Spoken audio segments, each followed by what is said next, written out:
भारत पर दुनिया का भरोसा बढ़ रहा। शायद यही वजह है कि निवेशकों के लिए भारत बड़ा बाजार बनता जा रहा। अब इलेक्ट्रॉनिक इक्विपमेंट बनाने वाली कंपनी फॉक्सकॉन की सब्सिडियरी कंपनी ने भारत को लेकर बड़ा ऐलान कर दिया। दरअसल फॉक्सकॉन की सब्सिडियरी कंपनी ने तमिलनाडु में एक इलेक्ट्रॉनिक कंपोनेंट प्लांट लगाने के लिए राज्य सरकार से बातचीत शुरू कर दी है और इसके लिए कंपनी ने 20 करोड़ डॉलर के निवेश का प्लान बनाया है। फॉक्सकॉन की subsidiary company Foxconn industrial internet यानी FII तमिलनाडु में 200 मिलियन डॉलर का निवेश करने की योजना बना रही। कंपनी के CEO ब्राउन चिंग और दूसरी कंपनी प्रतिनिधियों ने पिछले हफ्ते तमिलनाडु के मुख्यमंत्री MK स्टालिन और सरकारी अधिकारियों से मुलाकात की थी। इस मुलाकात में राज्य में निवेश पर चर्चा की गई। रिपोर्ट्स के अनुसार FII ने राज्य के अधिकारियों के साथ शुरुआत में राज्य में 180 मिलियन डॉलर से 200 मिलियन डॉलर का निवेश करने की योजना को साझा किया था। बता दें कि ताइवान स्थित कंपनी का 2024 तक प्लांट पूरा करने के लक्ष्य पर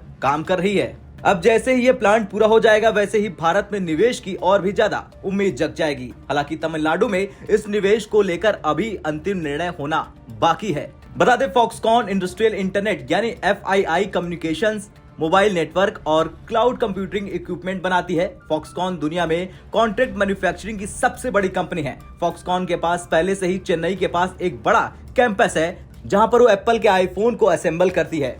फॉक्सकॉन PM मोदी के गृह राज्य गुजरात के साथ भी बातचीत कर रही। कंपनी भारत के सेमीकंडक्टर सेक्टर में संभावनाओं को देखते हुए उतरने की कोशिश कर रही। हाल ही में गांधीनगर में होने वाले एक सम्मेलन के उद्घाटन के दौरान PM मोदी और फॉक्सकॉन के चेयरमैन यंग लियू के बातचीत होने की संभावना है। वहीं पिछले हफ्ते दक्षिण भारत में कर्नाटक राज्य ने कहा कि उसने FII के साथ बातचीत की है, जिसने एक नए प्लांट के लिए 1.07 अरब डॉलर का निवेश करने का वादा किया है। अब ये कंपनी देख रही कि भारत खुद को सेमीकंडक्टर मैन्युफैक्चरिंग सेंटर के रूप में स्थापित करना चाहता, जो ताइवान जैसे देशों को टक्कर दे रहा। और चिप्स की ऊंची मांग का मतलब यह है कि स्थानीय बाजार 2028 तक 80 बिलियन डॉलर का होगा, जो अब के 23 बिलियन डॉलर के आकार का लगभग 4 गुना है। हालांकि सरकार की योजना अब तक सफल नहीं हो पाई। 2021 में उनकी सरकार ने घरेलू चिप निर्माण के लिए 10 बिलियन डॉलर की योजना की घोषणा की थी, जिसमें फॉक्सकॉन और स्थानीय समूह वेदांता लिमिटेड सहित कंपनियों ने दिलचस्पी दिखाई थी, लेकिन इनमें से कोई भी प्रस्ताव अभी तक अमल में नहीं आया।